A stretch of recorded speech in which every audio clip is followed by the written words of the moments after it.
forma institucional para evitar la repetición se aplican también a estados que están en paz, pero que tienen estos legados de violaciones masivas y sistemáticas, se aplica a estados que no tienen cambio de régimen y también, por supuesto, a estados que transitan de la dictadura a la democracia y del conflicto a la paz. No hay en toda la jurisprudencia de la Corte Interamericana ninguna distinción, excepto en el caso del Mozote al que se ha aludido hoy. Yo sí quiero decir, antes de referirme al caso del Mozote, que hay que reconocer sin ninguna duda que la transición del conflicto a la paz presenta desafíos y retos muy distintos de todas las demás situaciones. Pero quiero insistir en que los principios del derecho internacional no varían en cuanto a los objetivos que se deben perseguir. Lo que sí varían, por supuesto, es en las herramientas y en los mecanismos que, como se ha dicho y como dijo el embajador González, obviamente dependen de la creatividad y de la experimentación que cada sociedad tiene que hacer. Esta jurisprudencia del sistema interamericano a este desarrollo del derecho internacional empieza, por supuesto, con el caso Velázquez Rodríguez, donde se establecen claramente estas obligaciones del Estado y donde, para que seamos claros, en Honduras no había ni transición de la democracia, de la dictadura a la democracia, ni transición del conflicto a la paz, ni cambio de régimen. Y, sin embargo, es ahí donde empieza la jurisprudencia de la Corte, pero se repite con Barrios Altos contra el Perú, con Almonacida de Llano con Chile y más recientemente con Hellman con Uruguay y con el caso de la guerrilla de Araguaia, Gómez Lund, que debe destacarse que ese es un caso de violaciones gravísimas, 60 combatientes eliminados después de su detención, de su apresamiento, en un conflicto armado, no en una situación de transición a la democracia. Esta jurisprudencia del sistema implica la prohibición de amnistías fundamentalmente, por la obligación afirmativa de investigar, procesar y castigar los delitos más graves, los crímenes internacionales, para ser más preciso, la obligación de quitarles efectos jurídicos a las amnistías, como se dijo en Barrios Altos, y también la obligación de remover otros obstáculos que pueda haber al cumplimiento de esta obligación, como se dice en Almonacida Arellano. No creo que la jurisprudencia de la Corte haya cambiado con el caso del Mozote, pero quiero decir, en primer lugar, que no es cierto que la amnistía en El Salvador haya sido producto de los procesos de paz. Antes bien, la amnistía fue una decisión unilateral del gobierno de Freddy Cristiani, inmediatamente después de la publicación del informe de la verdad auspiciado por Naciones Unidas, y por eso motivó una crítica muy severa de parte del secretario general de Naciones Unidas en ese entonces, Boutros Ghali. En El Salvador, además, los efectos de esa impunidad todavía se ven hoy. No se sabe cómo qué grado de justicia va a haber para el homicidio de Monseñor Romero, el homicidio de los 6 padres jesuitas y su ama de llaves y su hija de 15 años, e incluso en el Mozote no se ha podido castigar el hecho de que una sola persona sobrevivió a la matanza de habitantes de 6 aldeas aledañas, y también un caso en el que los soldados del batallón Atlacal dispararon desde las ventanas de una escuelita rural, asesinando a todos los niños que estaban en esa escuelita rural. Esos casos han quedado en la impunidad y quedan en la impunidad por virtud de la ley de amnistía pasada unilateralmente por el gobierno de Cristiani. Además, es importante destacar que la amnistía contemplada en el protocolo segundo, artículo 6.5, como lo ha dicho expresamente y autorizadamente el Comité Internacional de la Cruz Roja, se refiere a los delitos de rebelión y sedición o de traición a la patria, o cualquiera, como se denomina en el derecho interno, al hecho de alzarse en armas. No está destinada, no estuvo nunca destinada a encubrir o a consagrar la impunidad de las violaciones al derecho de la guerra, a los crímenes de guerra. Por lo tanto, me parece a mí que el mozote no cambia la jurisprudencia de la Corte, y si la cambiara, por las razones a que he aludido, me siento en la obligación de disentir enfáticamente, pero muy respetuosamente, con la Corte y con mi amigo el juez García Sayán sobre la implicancia del hecho de una transición del conflicto a la paz sobre los principios aplicables a la justicia de transición. Gracias. Pero quiero decir de todas maneras que la obligación de conciliar la paz y la justicia no implica de ninguna manera una obstrucción o un obstáculo insalvable para la consecución de la paz. Como digo, la amnistía del Protocolo Segundo está plenamente vigente y no hay ningún inconveniente en que se dicte, incluso durante el conflicto, una amnistía amplia y generosa para todos aquellos que se hayan alzado en armas, con tal que no haya contra ellos otros delitos más graves que constituirían crímenes internacionales o crímenes de guerra. Y puede ser también condicionada a la dejación de armas, por ejemplo, como ha habido en varios conflictos internacionales. Y también esta necesidad de satisfacer las legítimas aspiraciones a la justicia y las legítimas aspiraciones de la sociedad a la paz puede resultar en la secuenciación de las distintas herramientas. No es necesario juzgar a todo el mundo al mismo tiempo, al contrario, más bien hay que darse condiciones para poder juzgar con justicia a todos los que tengan que ser juzgados. Lo importante, me parece a mí, es que el proceso de paz no cierre las puertas a la justicia. Y, por supuesto, como dijimos, como se ha dicho antes y como los colombianos y colombianas están impulsando, que se dé participación a las víctimas del conflicto armado de todos los lados a participar en la arquitectura y en el diseño del proceso de paz, que me parece que esa es la garantía principal para que el proceso de paz sea verdaderamente un proceso de paz con justicia. Por eso los procesos de paz seguro, se hacen mucho más complicados con este cambio de paradigma. No quiero negar que tanto los mediadores como las partes del conflicto tienen un problema más grande, porque antes era muy fácil, se dictaban una amnistía recíproca y se acababa el problema, dejando, por supuesto, a las víctimas de lado y sin remedios.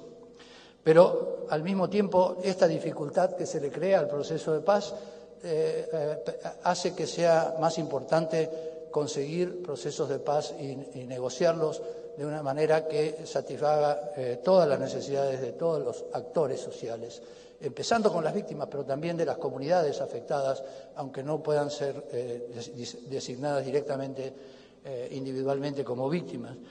Esa dificultad creo que va a resultar en mayores probabilidades de conseguir una paz que sea duradera, que sea legítima, precisamente porque consulta todos los intereses de todos los sectores interesados que han tenido que vivir con el conflicto y que ahora van a tener que vivir con la paz. Es por eso que me parece que un proceso de esa naturaleza no deja heridas abiertas en el tejido social y por eso también tiene mejores posibilidades de ser una paz duradera. Y porque atiende las legítimas aspiraciones de la sociedad a la paz, pero también las conjuga con las legítimas aspiraciones de las víctimas a la justicia. Muchas gracias.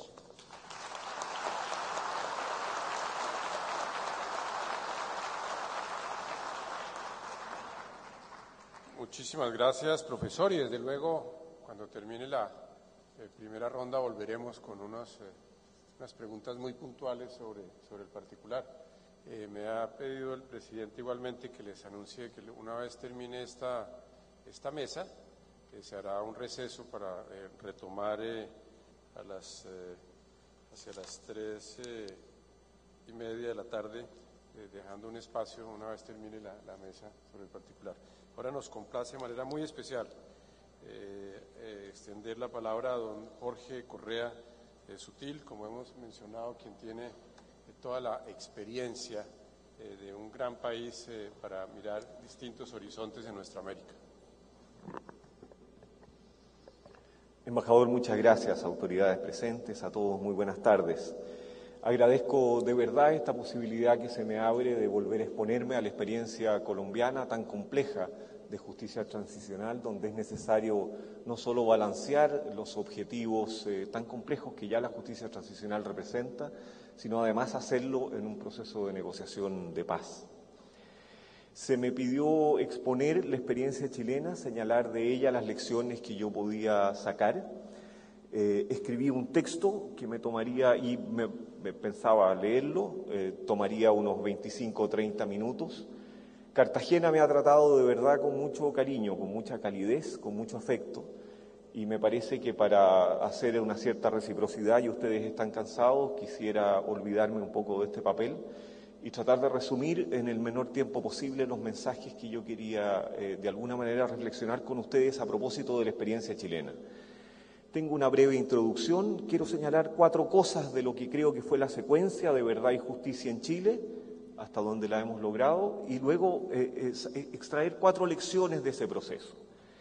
La introducción tenía fundamentalmente por objeto relatarles a ustedes que habíamos iniciado la transición en características peculiares, una transición que se inicia porque el dictador decide llamar a un plebiscito que pierde, pero que conforme a esas reglas le permitían permanecer en el poder por un año más y permanecer como comandante en jefe por 9 años más. Una transición entonces que arriesgaba, desde luego, que exigía aceptar las reglas que había puesto el propio dictador, pues de lo contrario se corría el riesgo de una involución.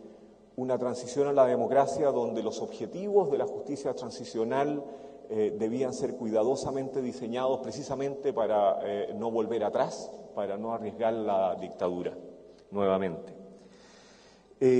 Una transición distinta a la transición allí donde las Fuerzas Armadas habían sido derrotadas militarmente, como el caso de Argentina, como el caso de Nicaragua o como el caso también de Grecia. Y quería fundamentalmente a través de estos relatos de lo que había ocurrido en Chile, comparado con lo que había ocurrido en esos países, con lo que había ocurrido en Europa del Este, donde colapsa un régimen, con lo que había ocurrido pocos años antes de España. Ese era nuestro modelo, el modelo español. Quería fundamentalmente decir que me parece difícil exagerar la importancia que puedan tener los contextos políticos para el logro de estos objetivos de justicia transicional. Quería contarles que los estándares eran también distintos, que nosotros iniciamos el proceso de justicia transicional cuando la palabra justicia transicional no existía, estamos hablando del año 1990, es muy nuevo. Mirábamos la experiencia española como la gran experiencia de transición, la más exitosa de transición a la democracia después de Franco, donde nada se había hecho en materia de violaciones pasadas a los derechos humanos. Mirábamos la experiencia uruguaya, donde había habido una votación popular para que nada se investigara. Mirábamos la experiencia argentina, que había ambicionado mucho, pero que había tenido que retroceder. Mirábamos la experiencia de la caída del muro, donde se juzgaba muy poco, pero al mismo tiempo se discutía muy arduamente qué hacer para tener un Estado capaz de gobernar un país sin hacer volver a los mismos que ya lo habían gobernado en los regímenes totalitarios. A pocos años, la experiencia sudafricana, que decide perdonar, como sosteniendo que eso es necesario para que el país vuelva a reunirse y que lo proclama como una opción superior a la del castigo, a condición de que hubieran confesiones intensas. Lo que quiero decir con esto es que la justicia transicional es un tema muy nuevo. Yo estoy convencido de que se le hace un flaco favor cuando se la quiere transformar en un conjunto de reglas como si fuesen códigos centenarios. Sé que estoy diciendo algo políticamente incorrecto probablemente en este auditorio. Creo que es un conjunto de principios, creo que es un conjunto de máximas de optimización. Creo que la más importante de ellas es la garantía de no repetición, y eso hace indispensable que con sinceridad y con decisión se alcancen niveles importantes de verdad, de justicia y de reparación, porque de lo contrario no se garantiza la no repetición. Pero creo que todavía estamos construyendo una justicia transicional y que es bueno conversar todavía de las experiencias políticas para lograr estos objetivos, más que intentar enmarcarla en un conjunto de reglas acabadas como si fueran códigos decimonónicos. De la experiencia chilena, lo que quería decir es que habíamos pasado por 4 momentos que yo creo que fueron muy importantes. El primero es el de la transición a la democracia, del primer minuto, en el cual creo que lo central es la libertad de expresión. Sin libertad de expresión no hay justicia transicional posible, porque no hay verdad posible. La verdad que había sido en el caso chileno ocultada, silenciada, sistemáticamente falseada, pudo salir a la luz pública. El segundo hito de la transición chilena fue el de canalizar esta búsqueda de la verdad a través de una comisión. La verdad habría salido igualmente. Me parece que una comisión ausente la posibilidad de una justicia por jueces, que ciertamente es la alternativa, yo creo, más perfecta. La comisión fue el camino para que esas aguas que estaban estancadas y podridas pudieran encontrar un cauce institucional con el cual proclamarse esa verdad. Se dieron, me parece a mí, algunas de las ventajas típicas que tiene una comisión por sobre los tribunales. Se pudo hacer una verdad global, se pudo hacer una verdad profundamente enfocada en las víctimas, una verdad por lo tanto reparatoria, pero ciertamente eso no alcanza el nivel de repudio y de sanción y de recuperación del valor de los derechos humanos que tiene la sanción penal, que por cierto es el mensaje más claro y más fuerte de que esta sociedad defiende los valores por los que han sido transgredidos y que los quiere restablecer. En ese sentido, la verdad judicial es una verdad insustituible. Esta comisión me parece que logró sus objetivos, logró hacer una verdad individual de cada una de las víctimas que se estimaron como las más graves violaciones a los derechos humanos. Estamos hablando de con resultado de muerte o de desaparición. Creo que las razones por las cuales alcanzó este éxito fueron fundamentalmente las siguientes. Uno, fue extraordinariamente estricta en la calificación de cada uno de los casos. 2, fue constituida por un grupo muy plural y creíble de personas en la sociedad chilena. 3, no intentó jamás sustituir la función judicial. Aportó antecedentes al proceso judicial, se entendió a sí misma no como una alternativa a la justicia, sino como lo único que era posible en ese momento en Chile y eventualmente como una complementación de la justicia.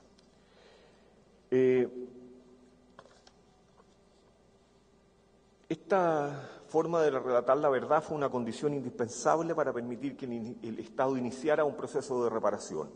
El proceso de reparación en Chile habría sido visto como un intento de comprar el silencio de las víctimas si no hubiese sido precedido por una proclamación de la verdad y un presidente de la República que luego de leer aquello pidió perdón en nombre del Estado a las víctimas de violaciones de derechos humanos. Impulsó las investigaciones judiciales, esa verdad, pero sobre todo creo yo, y aquí quiero comenzar a insistir con lo que me parece es mi mensaje más central de lo que yo he aprendido de la experiencia chilena, permitió canalizar un repudio social que hasta ese momento no se había dado, que me parece que es la clave de la no repetición y finalmente de la reparación más profunda hacia las víctimas.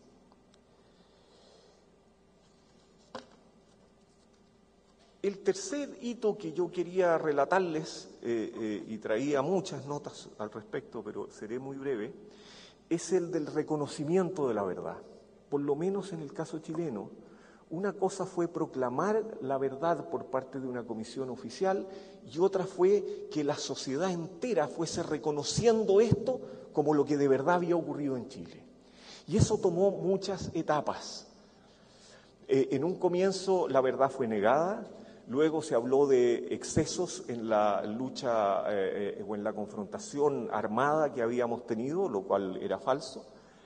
Luego se habló de que esto eran hechos aislados y tomó mucho tiempo, creo yo, para que hubiese una condena unánime en la sociedad chilena. Creo que el informe Rettig colaboró en aquello, creo que los artistas han colaborado en ello con películas, con televisión, con programas de televisión. Me parece a mí que el insustituible conversación en las noches, en las comidas, es lo que ha terminado por hacer que en Chile haya un repudio unánime y social. Pero tomó 15 años, desde la emisión del informe y la detención de Pinochet en Londres para que las Fuerzas Armadas, sentados en una mesa con las víctimas, dijeran: sí, yo reconozco que esto ocurrió, esto no es parte de la doctrina militar, no pidieron perdón, pero lo reconocieron y dijeron: esto no estuvo bien hecho. Y que la Corte Suprema dijera: mire, yo no he obrado mal. Pasaron 15 años desde ese minuto. Un cuarto hito, y con esto ya voy a terminar el relato y voy a pasar a las lecciones muy rápidamente, es el de la justicia penal. La justicia penal no ha sido menos lenta en Chile que los otros procesos que les he relatado. Recuerden, la transición comienza en 1988 con un plebiscito, asume Patricio Aylwin en marzo de 1990, la primera condena penal por un caso de violaciones de los derechos humanos ocurre con el jefe de la policía secreta, nada menos que con él, en el año 1993. Todo esto estaba bloqueado por una ley de autoamnistía dictada en 1978, han existido iniciativas legales para derogarla, condena de la Corte Interamericana diciendo que debe anularse, allí está perfectamente vigente, pero no obstante ella, ya voy a hablar de la justicia. Hoy existen más de 1000 juicios en tramitación. Hoy, 40 años después del golpe de Estado, 25 años de iniciada la transición, hoy día hay 1000 juicios abiertos por violaciones a los derechos humanos. Un total de 1037 agentes del Estado han sido procesados, acusados y condenados. Solo respecto a 281 estas sentencias se encuentran firmes y ejecutoriadas. 75 de los condenados permanecen cumpliendo una pena y prisión efectiva. Más de 200 recibieron penas y beneficios alternativos. Como puede apreciarse, el caso chileno es el de una justicia que tarda mucho pero llega, que condena algo más masivamente a personas hoy, a más de 40 años de los hechos, cuando incluso los victimarios ya son seres transformados. Tenían 25, hoy tienen 70. El resultado es también de una justicia desigual para casos similares, según las épocas en que se haya dictado los fallos y conforme a la composición de los tribunales que resuelven. Aún así, las condenas siguen percibiéndose como legítimas y las pocas voces críticas de los fallos recientes no despiertan especial atención pública en una sociedad que parece estar a esta altura despreocupada o preocupada de otros temas, pero que parece tener una opinión de condena definitiva sobre este asunto. Sorpréndanse, esta cantidad de justicia transicional, no digo que sea un ejemplo, pero es una cantidad muy significativa si uno la compara en cualquier contexto latinoamericano o incluso mundial, se alcanza exactamente con las mismas reglas de la dictadura y con las mismas reglas que iniciamos la transición. Esto prueba, y abriría otro tema, y me encantaría hacerlo porque es mi especialidad, pero no lo haré, que más importante que las reglas es aquello que las sociedades y los jueces hacen con ellas. Cuatro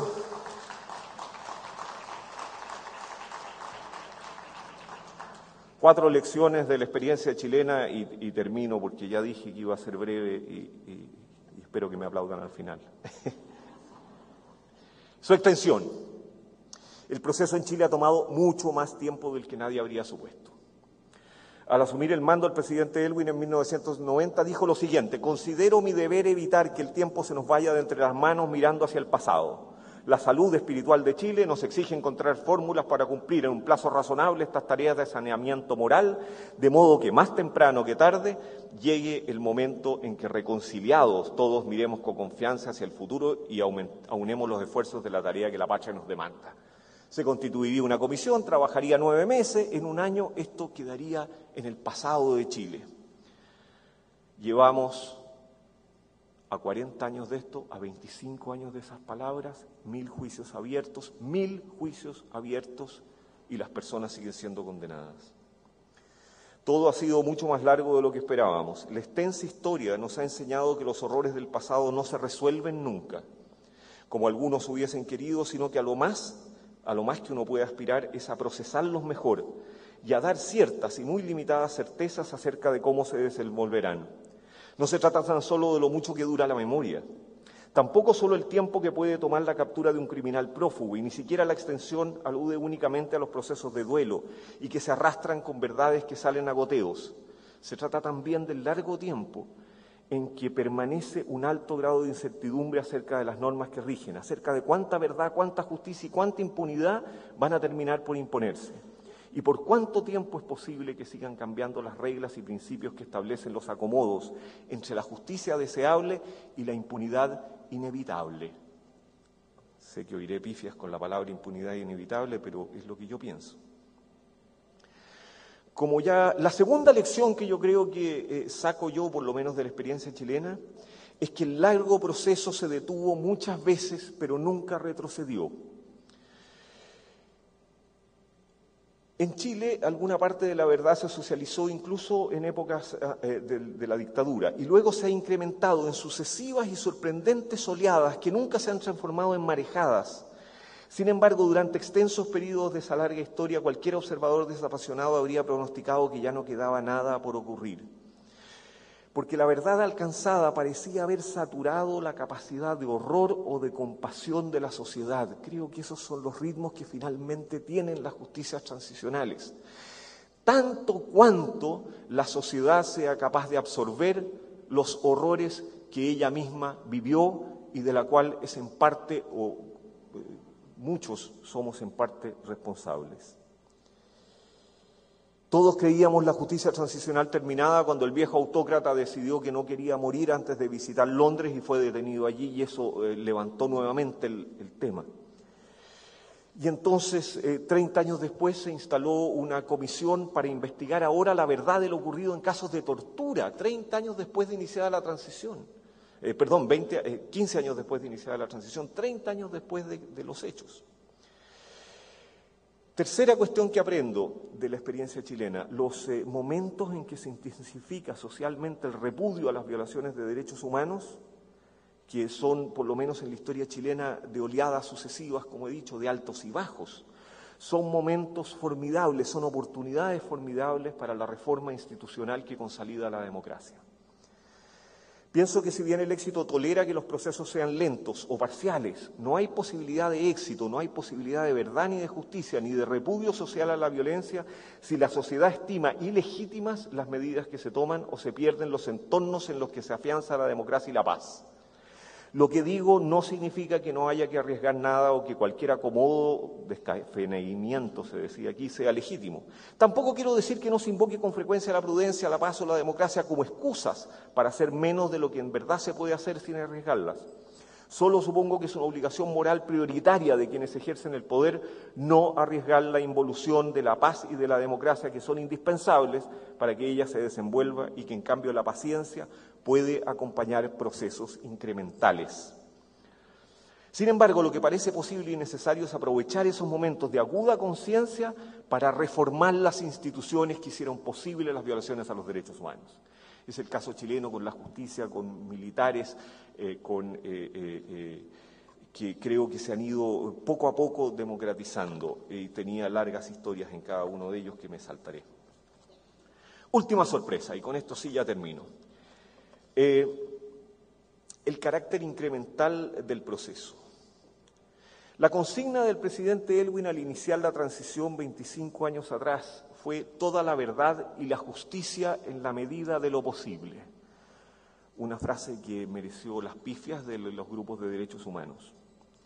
Frase que le significó, como decía, duras críticas. Lo que ni Elwin ni sus críticos pudieron imaginar es hasta qué punto esa justicia en la medida de lo entonces posible permitió que fuera cada vez mayor la justicia alcanzable. Como les he relatado antes de dejar el poder, el exdictador y por varios años comandante en jefe del ejército, Augusto Pinochet, había dicho que si le tocaban a uno de sus hombres se acababa el Estado de Derecho. Terminó, y la amenaza venía de quien había puesto el término al Estado de Derecho, o sea, sabía cómo se hacían esas cosas. Terminó él mismo respondiendo ante la justicia. y si no murió encarcelado, lo hizo con arresto domiciliario y con sus bienes embargados. El juicio a Pinochet no era imaginable al comienzo de la transición, tampoco que el ex jefe de la policía secreta, el hombre más temido de la dictadura, esté sirviendo en una cárcel diversas sentencias que ya suman más de 100 años de privación de libertad. Si me lo hubiesen dicho a comienzo de la transición, lo habría dicho que era una locura. Para que estos hitos se produjeran, para que este largo proceso se desarrollara, fue no solo necesario que los equilibrios de poder cambiaran, sino sobre todo que la verdad madurara y terminara por imponerse no en los fallos, en la conciencia de los chilenos. Antes de eso, la justicia que hoy hemos alcanzado no era posible. Nuestra experiencia muestra que aspirar a un cierto grado de verdad, de justicia o de reparación no cierra, sino que abre escenarios en que esa discusión se repite con nuevas e impensadas oportunidades. El precio, por supuesto, es la incertidumbre. Estoy convencido que un factor relevante para que ese proceso haya sido incremental, para que cada vez haya sido posible más y no menos verdad en el caso chileno, más reparación y más justicia, es que la opinión pública así lo fue demandando, que las demandas de verdad y justicia han ido ganando y no perdiendo muchas y sucesivas batallas por la legitimidad social. La justicia alcanzada, incremental, reactiva a esas demandas ciudadanas, ha sido siempre en ese ritmo conservador, percibida como legítima, ya que ha seguido golpes de verdad que han impactado a la ciudadanía.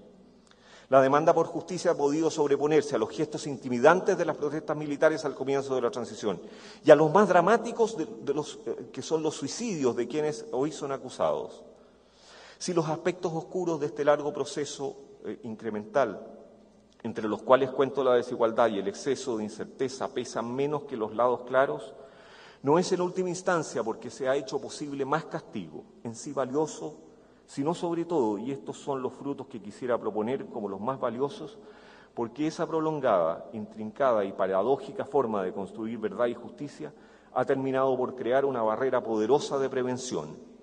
En Chile, la verdad, el castigo y la reparación, en la medida que se han dado, han sido siempre percibidos como legítimos y han contribuido significativamente a construir memoria, repudio social y a valorar la dignidad humana, lo cual ha generado bases sólidas para prevenir que esto vuelva a ocurrir. Me confieso más kantiano y creo que el fin de la pena es la prevención. Pinochet, el general que presidió el gobierno militar, cambió la historia de Chile. El orden económico que instauró se ha modificado, pero no se ha sustituido radicalmente. La Constitución, aunque muy cambiada todavía, lleva su firma. Su obra en muchos aspectos ha sido eficaz y perdurable. No obstante, ya nadie rinde honores públicos a su memoria. Nadie que quiera hacer carrera política se pone al lado de su recuerdo. Y ello es porque esta larga lucha por los derechos humanos y muchos que la han sostenido han logrado finalmente el formidable repudio a las violaciones de derechos humanos con que se le identifica. Pinochet no importa ya en Chile, pero la lección de su total abandono final está allí para que nadie lo olvide si imagina poder salir airoso de aventuras análogas. No estoy seguro de qué utilidad pueda tener el relato que he hecho de la experiencia chilena, pero si de algo sirviera, me parece que una clave es entender que esos procesos se prolongan y que la verdad, el castigo y la reparación pueden alcanzarse en grados incrementales si es que los medios que se emplean para alcanzarlos son siempre socialmente percibidos como legítimos. Para ello, una clave del éxito estaría en la capacidad de los líderes de sintonizar con las percepciones sociales acerca de lo que es y de lo que no es legítimo, y la paciencia, la persistencia y la claridad que se tenga de los fines últimos que deben alcanzarse. Ello puede permitir encontrar las formas que mejor sirvan a la vez a los propósitos de producir confesiones plenas y veraces que conduzcan a la verdad, a actos de reconocimiento y de arrepentimiento, y a los demás gestos y actos de reparación, así como a grados de justicia que desvanezcan la irritación social que produce la impunidad, para que con ello y por sobre todo se asegure que la violencia nunca vuelva a ser una alternativa de solución de los conflictos en nuestros países. Muchas gracias.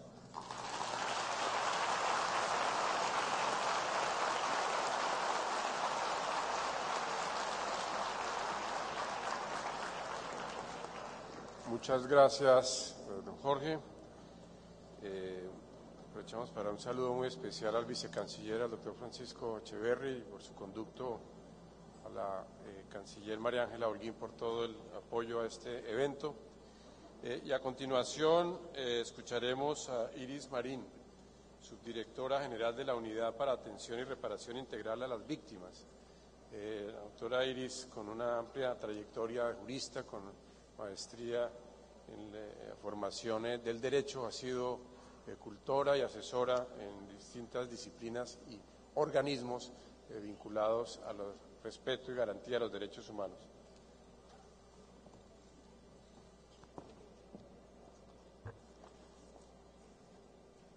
Bueno, muy buenas tardes a todas y a todos.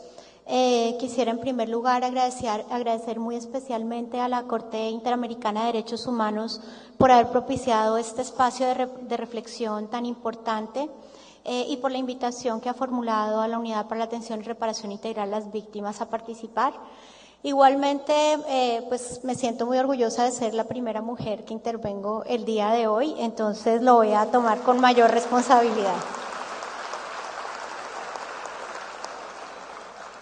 Bueno, la Unidad para las Víctimas es la entidad del Gobierno Nacional que se encarga de liderar las acciones del Estado para la implementación de la ley en el programa de reparación a víctimas, que es un programa de orden administrativo.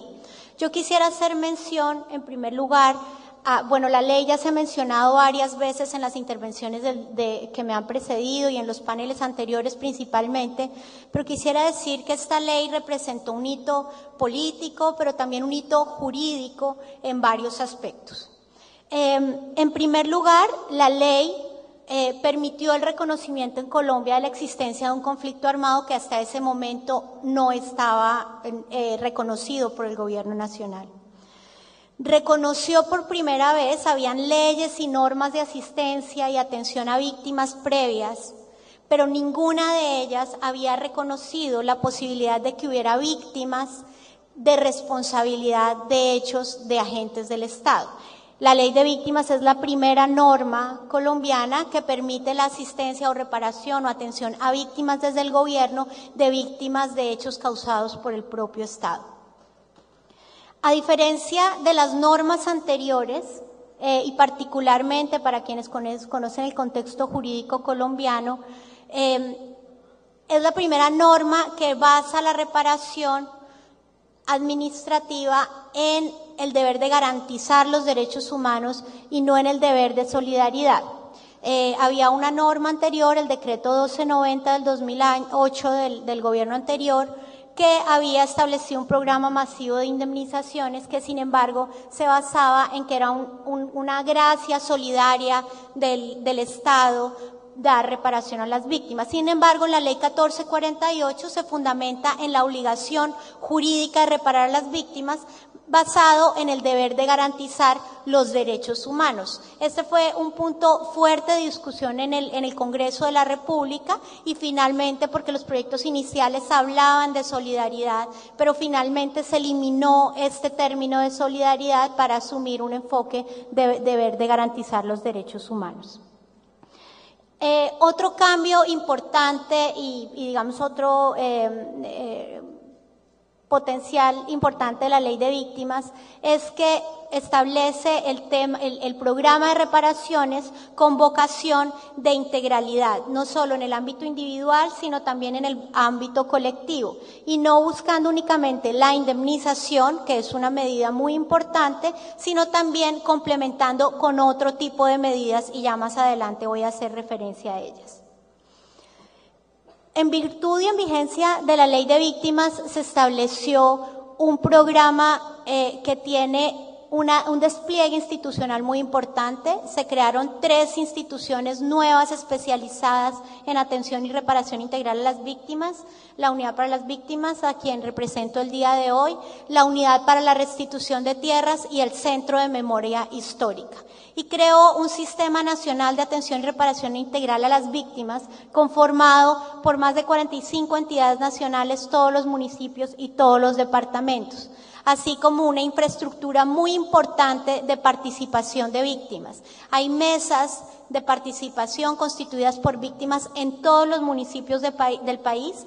Ellas, a su vez, las municipales, nombran las departamentales que hay en todos los departamentos del país, y a su vez ellas nombran a la Mesa Nacional de Víctimas, que tiene sus delegados en las diferentes instancias de decisión de la política pública de Colombia.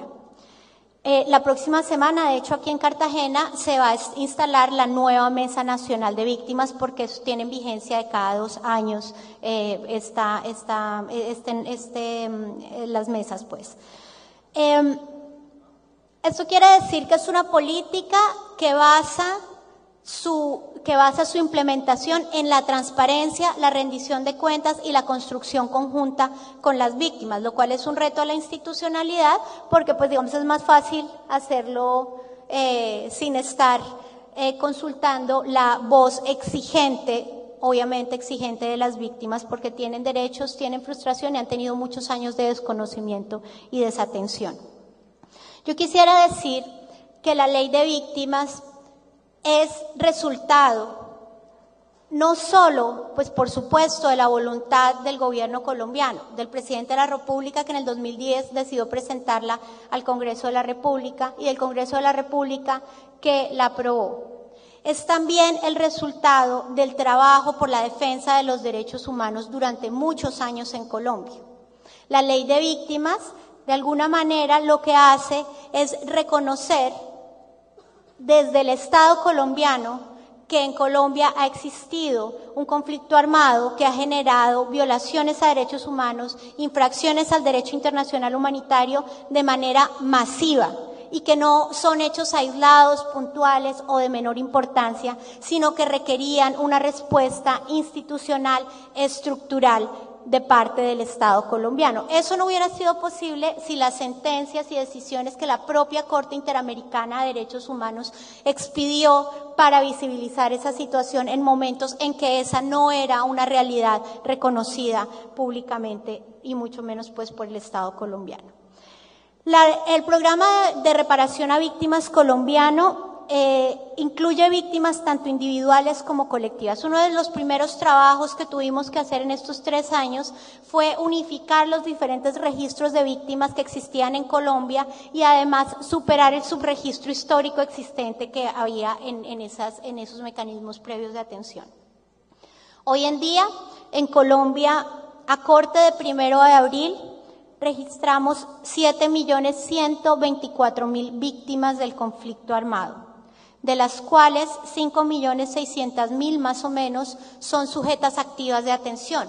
Obviamente, por su naturaleza, en el registro hay personas que están incluidas por su propio homicidio, por su propia desaparición forzada, personas que han fallecido después de la inclusión en el registro. Entonces, digamos, actuales y para nuestra responsabilidad y atención, son más o menos 5.628.000. Allí, el universo más grande de víctimas, el 86% de las víctimas son víctimas de desplazamiento forzado, y el 14% de ellas son víctimas de otros hechos, entre los cuales se encuentra la amenaza, la violencia sexual, la desaparición forzada, el homicidio, las víctimas de minas antipersona, el secuestro, la tortura, el reclutamiento de niños y niñas en el conflicto armado. De allí las más representativas, cifras que mencionaba el señor presidente esta mañana en su intervención: las víctimas de desaparición forzada y homicidio, víctimas directas de desaparición forzada. En nuestro registro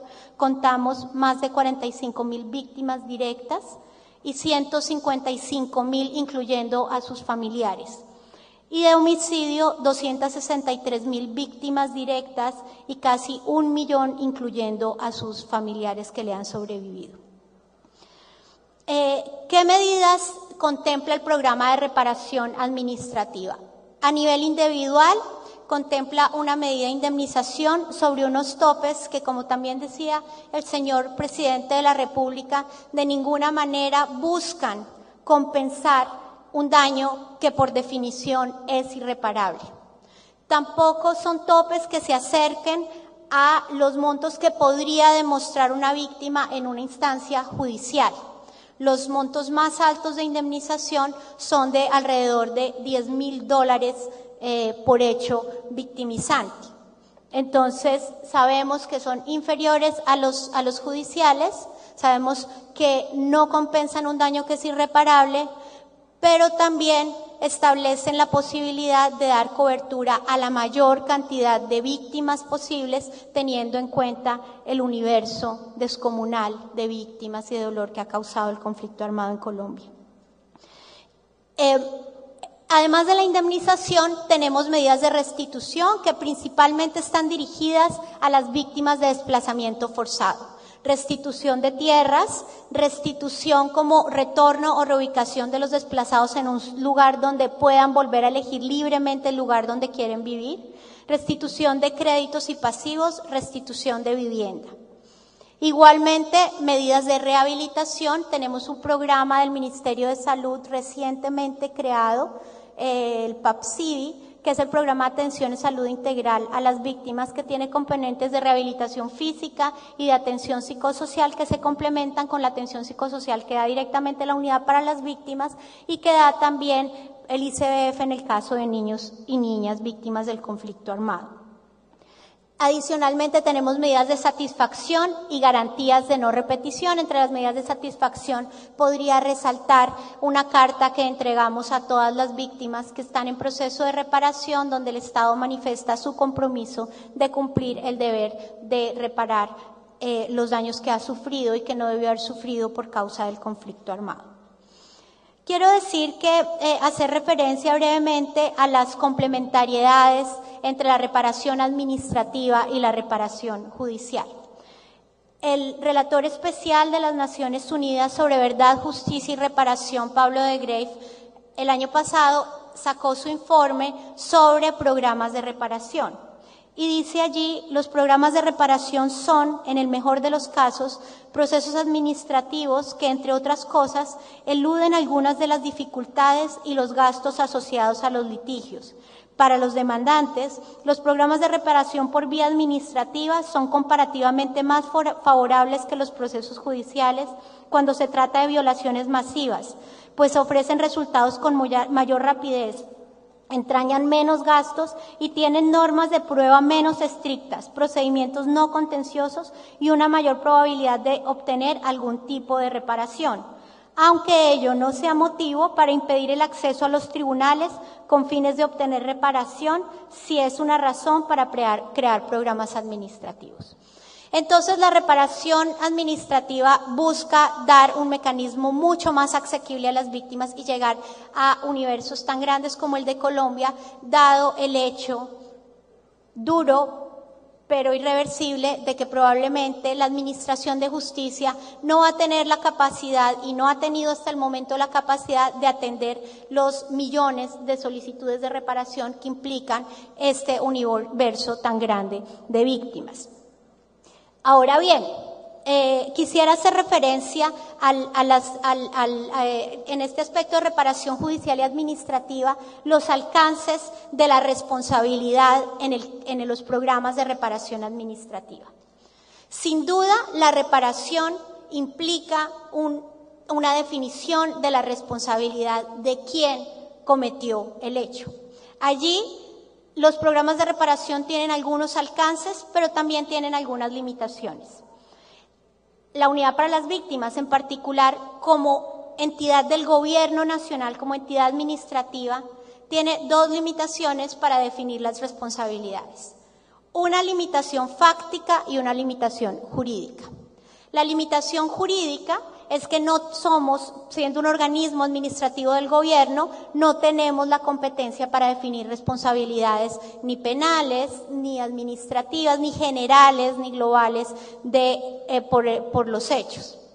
Y una fáctica, y es que cada mes valoramos y estudiamos decenas de miles de solicitudes de inclusión en el registro de víctimas.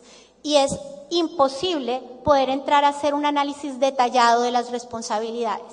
Sin embargo, el registro sí da la posibilidad a las víctimas que quieran hacerlo, que digan y señalen quién consideran que fue el responsable, pero no es prerequisito. ¿Por qué no es prerequisito? Porque la idea es que las víctimas puedan acceder a la reparación sin tener que enfrentar a su perpetrador o tener que denunciar al culpable. Lo pueden hacer si así lo quieren, pero no es un prerequisito para poder acceder a la reparación. Entonces nosotros tenemos un registro que define más o menos unos porcentajes de presuntas responsabilidades de los actores armados, incluyendo el Estado, en el conflicto armado, pero que son testimonios, que son una excelente fuente de información para una investigación, ya sea judicial o mecanismos extraoficiales de esclarecimiento de responsabilidad y verdad. Entonces esto me lleva a una conclusión que todos conocemos, pero que nunca sobra decir, y es que el programa de reparación administrativa tendrá más sentido o tiene más sentido en la medida en que se complementa con mecanismos judiciales y mecanismos de memoria histórica, porque de lo contrario se puede caer en el riesgo de pensar que la reparación es un intercambio por la verdad y por la justicia, y allí nuestro trabajo es muy estrecho con los organismos judiciales y con el Centro de Memoria Histórica, y pues ese sí es, digamos, un gran reto que tenemos que enfrentar para que las víctimas no sientan que la reparación, como decía, es el precio de la justicia. Por último, quería mencionar el tema del orden de magnitud del que estábamos hablando. Ya les decía yo a ustedes, tenemos más de 7 millones de víctimas en el conflicto armado. Esto representa el 14% de la población colombiana. Nosotros recientemente le hemos solicitado a la Universidad de Harvard que haga una evaluación del programa de reparaciones en Colombia, y esa evaluación está en curso, pero nos ha dado un primer informe, un primer resultado, que es la comparación del programa colombiano con los otros programas de reparación que existen en el mundo. ¿Y qué nos dice? Nos dice: el programa colombiano es el programa más grande existente en el mundo. El programa más grande, antes del colombiano, había intentado llegar al 1% de la población. Nosotros estamos tratando de llegar al 14% de la población. Y nos dice, tal vez la razón más importante por la que ese universo es tan grande es porque es el primer programa que incluye a las víctimas de desplazamiento forzado dentro de las reparaciones. Aún así, poniendo aparte a los desplazados, las personas desplazadas, el programa colombiano trata de llegar al 2% de su población y ya ha indemnizado al 1%, que era lo que el programa más grande se había propuesto. ¿Esto qué implica? Implica que tenemos un plan de financiación que ha asignado recursos por 54 billones de pesos para 10 años de implementación que van hasta el 2021. Sin embargo, esos cálculos iniciales han sido insuficientes. Este año hemos asignado para materia de asistencia social, asistencia humanitaria y reparación un presupuesto para el 2015 de 7.9 billones de pesos. Esto corresponde aproximadamente a más de 3.100 millones de dólares este año. De esos 3.100 millones de dólares, más o menos el 45% es para programas propiamente de reparación. No toda esa plata va para reparación. Y de esta, el 10% va para las indemnizaciones. ¿Qué quiero decir con esto? Los estándares jurídicos que están en la Convención Americana sobre Derechos Humanos, en la jurisprudencia de la Corte Interamericana de Derechos Humanos y en los diferentes tratados internacionales, lo que nos muestra la experiencia colombiana es que necesitan un plan de trabajo. Ese plan de trabajo requiere una asignación de recursos concretos y sentarse a pensar en política pública y presupuestación. Usualmente el argumento de sostenibilidad fiscal de la política ha sido visto como un impedimento o como una excusa de los gobiernos para poder acceder a las reparaciones. Es verdad, lo primero que se requiere es una fuerte voluntad política. Pero esa fuerte voluntad política, luego para realizarse, va a tener que contar con unos recursos financieros y una capacidad institucional importante para que esas promesas no generen expectativas sin cumplimiento para las víctimas. Y ya para terminar, A diferencia de todos los que me han antecedido y en coherencia además con lo que estoy diciendo, no voy a citar a un filósofo o a un académico, bueno, sí voy a citar a Harvard, que es un académico, pero me voy a centrar más en el tema de lo práctico que tenemos y es el tema macroeconómico de la reparación. Nos dice la Universidad de Harvard, voy a leer textualmente. Para reparar el 14% de la población colombiana, el gobierno en su conjunto deberá incorporar la política de reparación en su política macroeconómica. En los próximos años, las reparaciones deberán estar en el centro de cualquier discusión de economía política en Colombia. Los recursos financieros necesarios para el programa de reparaciones podrían tener que venir de fuentes adicionales. Con el fin de cumplir con sus compromisos de reparar a los individuos y a las colectividades perjudicadas por el conflicto en Colombia, el país necesita un pacto social para llevar a cabo el ambicioso programa que ha puesto en marcha. Entonces, necesitamos dos componentes grandes. El componente de la reparación simbólica, los reconocimientos de responsabilidad, la voluntad política, el darle la cara a la realidad, al conflicto armado y a las responsabilidades que se ha tocado en el curso de la mañana, pero también implica un debate macroeconómico y una respuesta que el gobierno colombiano ha emprendido con mucho coraje, con mucha audacia, pero ahorita el reto es no llegar únicamente al 10% del universo como ya hemos llegado, sino al 90% de las víctimas que siguen esperando y que tendremos que pensar de manera muy creativa cómo darle sostenibilidad en largo plazo a este programa. Muchas gracias.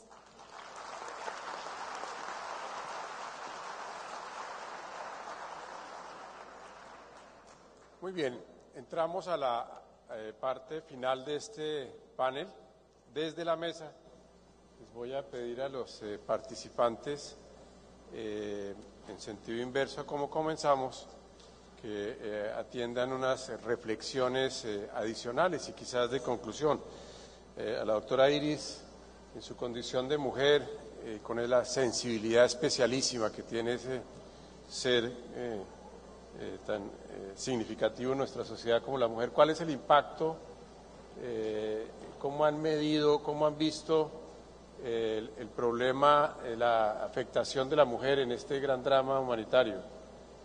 Por lo general son los más débiles los que sufren el gravísimo impacto de las atrocidades, del dolor, de la violencia.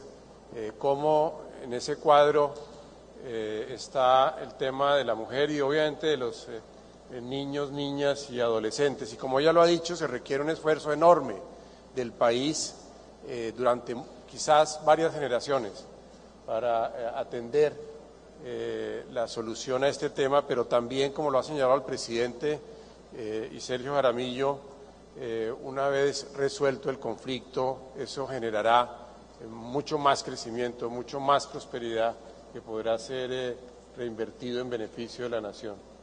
Doctora Iris. Gracias. Sí, pues en la actualidad del registro de víctimas, hemos encontrado que el 51% del registro está conformado por mujeres que han sido víctimas del conflicto armado, que obedece más o menos a la composición poblacional de hombres y mujeres. Sin embargo, lo que también es evidente y que además lo han recalcado organismos judiciales nacionales e internacionales es que el conflicto armado ha generado un daño desproporcionado en las mujeres, porque han tenido que asumir roles distintos a partir de su victimización. Por ejemplo, el homicidio, la desaparición forzada, que ha afectado principalmente a los hombres, ha puesto a las mujeres en condición de mujeres cabeza de familia que tienen que enfrentar su viudez, digamos, desde su calidad de ser mujer y muchas veces no haber estado antes como con las condiciones productivas, etcétera, para enfrentar este reto. Sin embargo, también hemos visto que el 65% de las personas que acuden al programa de reparaciones son mujeres, es decir, 51 en el registro, pero quienes están pidiendo la restitución de tierras, las indemnizaciones, la atención psicosocial y están día a día gestionando son principalmente mujeres.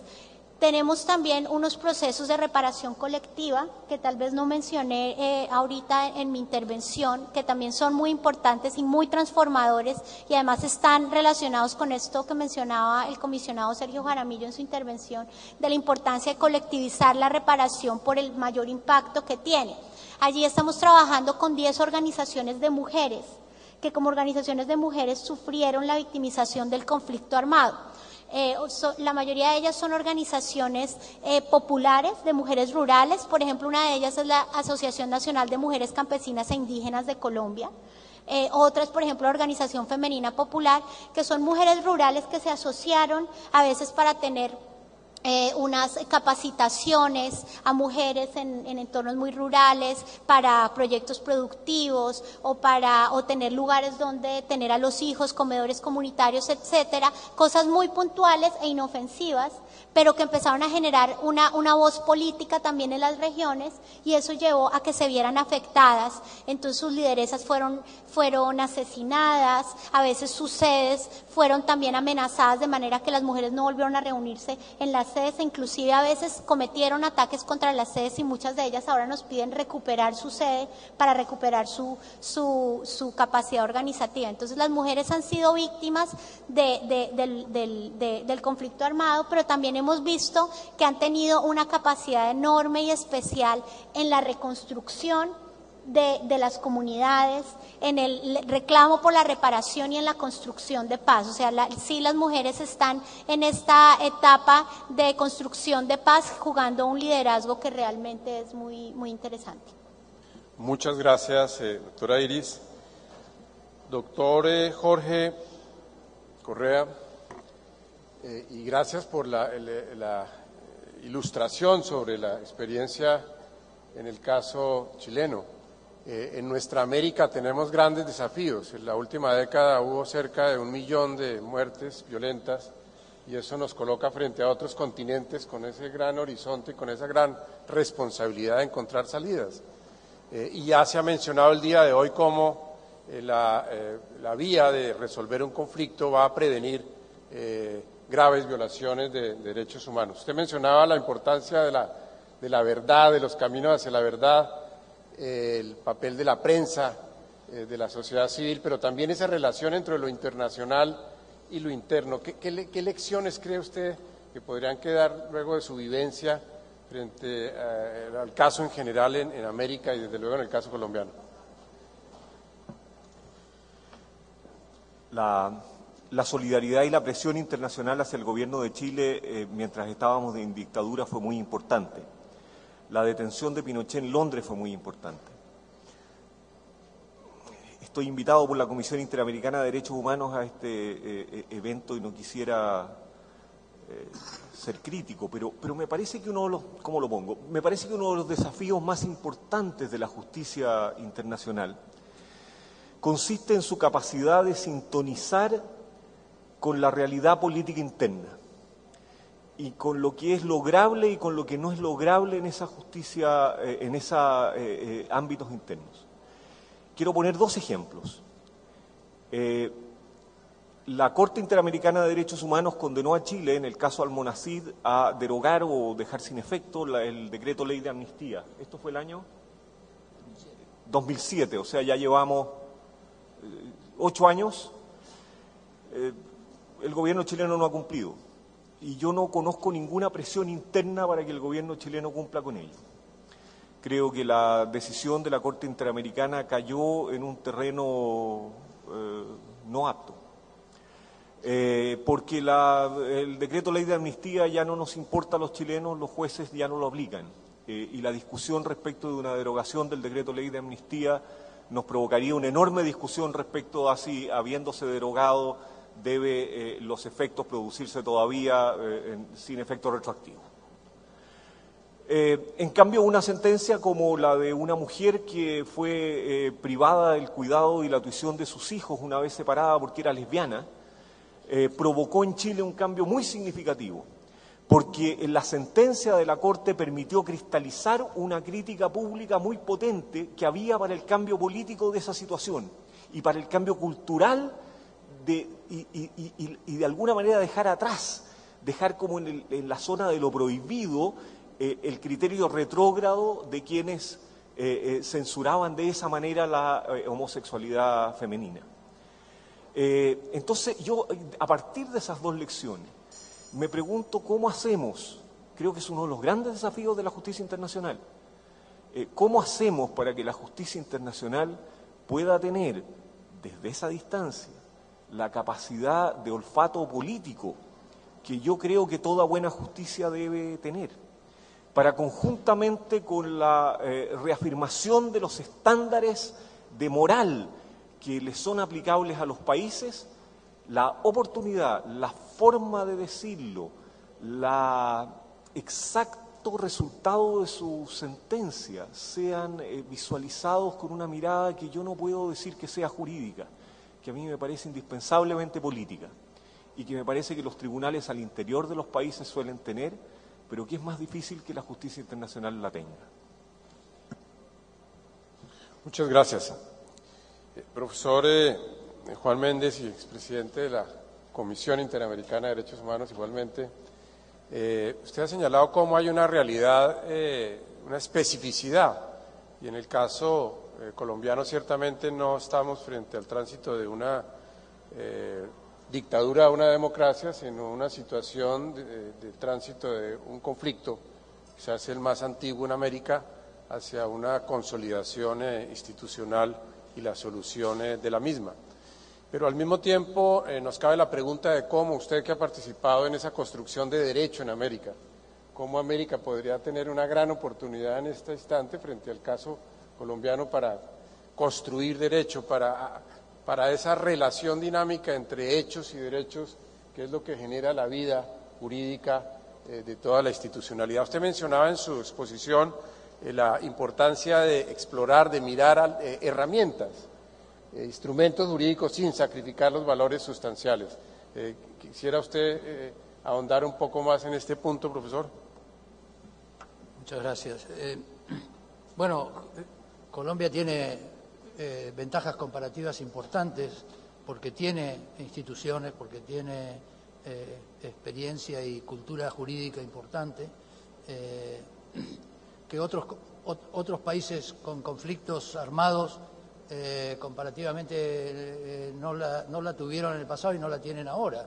Entonces es muy difícil insistir, por ejemplo, en el norte de Uganda con que haya justicia, si realmente no hay capacidad instalada por parte de las instituciones del Estado para dar justicia. Porque quiero destacar que cuando hablamos de justicia estamos hablando de procesos penales que gocen de todas las garantías del debido proceso y del juicio justo.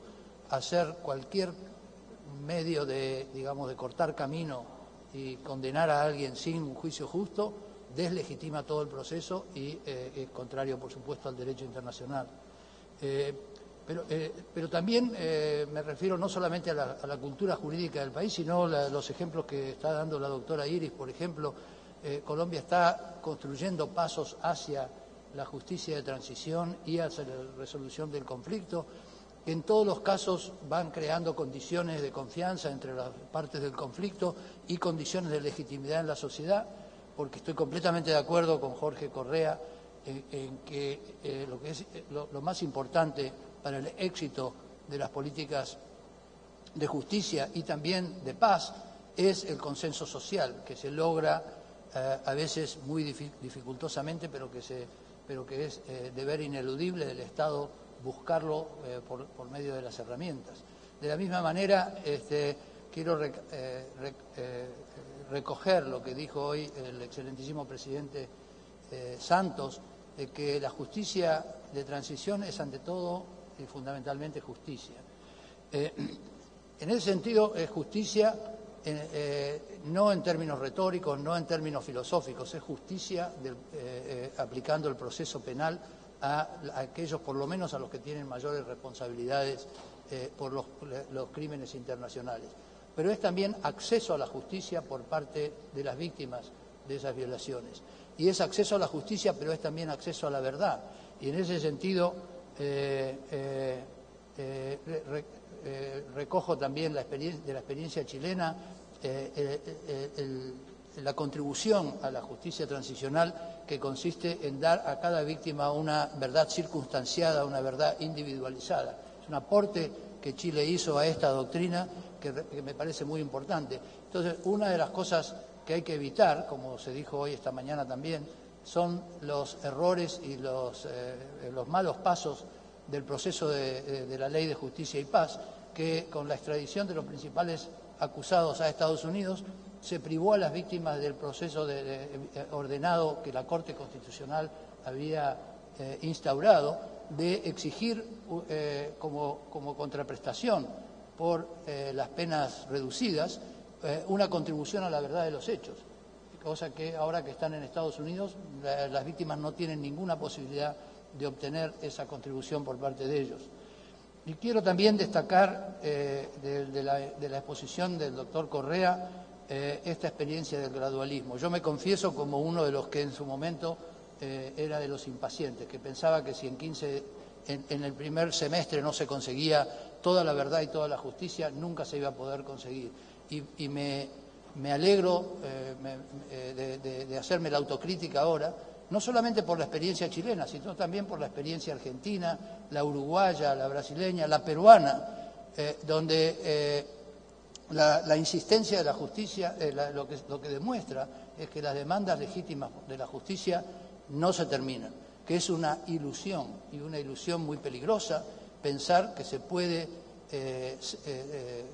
sepultar la verdad y la justicia y las reparaciones y la reforma institucional y pensar que las víctimas no van a seguir insistiendo en sus demandas de justicia. Por eso lo que quiero destacar en cuanto a las herramientas, y le pido disculpas al embajador si tomé un camino muy complicado para tratar de contestar su pregunta, pero yo sí creo que las herramientas son fundamentalmente sujetas a la creatividad y a la experimentación de cada sociedad, y que entonces es cierto que no hay recetas que los colombianos y colombianas puedan copiar de otros países. Lo que sí hay es principios. No discuto con Jorge si se trata de principios jurídicos o principios que informan a las capacidades de los países, pero sí concuerdo con él en que son los países los que deben desarrollar su capacidad. Y en ese sentido, lo que sí creo es que la creatividad no debe cerrar pasos a la justicia, que, como dije al principio en mi declaración original, hay posibilidades de hacer secuenciación de las distintas herramientas y dejar para más adelante los procesos penales. Lo que no se debe hacer es permitir que los actores del conflicto, a puertas cerradas, determinen qué amnistía mutua se van a dar entre sí, porque eso es lo que consagra la impunidad. Si se les pregunta solamente a los actores del conflicto cuáles son las condiciones de la paz, se termina en un proceso que consagra la impunidad y que reproduce las condiciones para la vuelta al conflicto en el futuro. Por eso quiero insistir que es la gravedad de los delitos lo que determina la obligación de investigar, procesar y castigarlos, no el carácter de la transición en que se da la posibilidad de juzgarlos. Esto también, además, es lo que sostienen todas las fuentes externas al sistema interamericano que informan estos principios de justicia de transición. Los relatores especiales Van Boven, Joanné, Bassiouni, Oren Plicker y actualmente el ilustre intelectual colombiano Pablo de Greiff como relator especial en esta materia. Es importante que la justicia de transición no renuncie a la justicia y que por lo menos deje abiertas las puertas en el futuro para investigar, procesar y castigar al menos aquellos que tengan la mayor responsabilidad por los más graves crímenes que ambas partes hayan cometido durante el conflicto. Muchas gracias.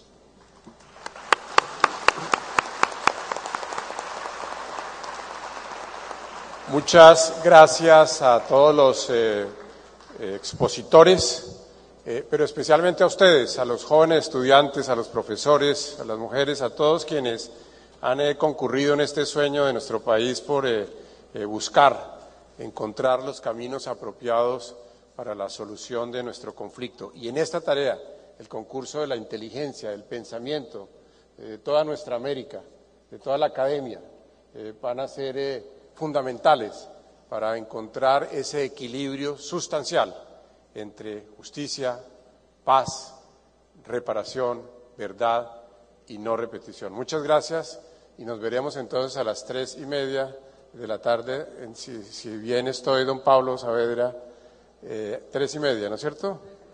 3:30 de la tarde se reanuda la sesión. Muy bien, mil y mil gracias a todos ustedes.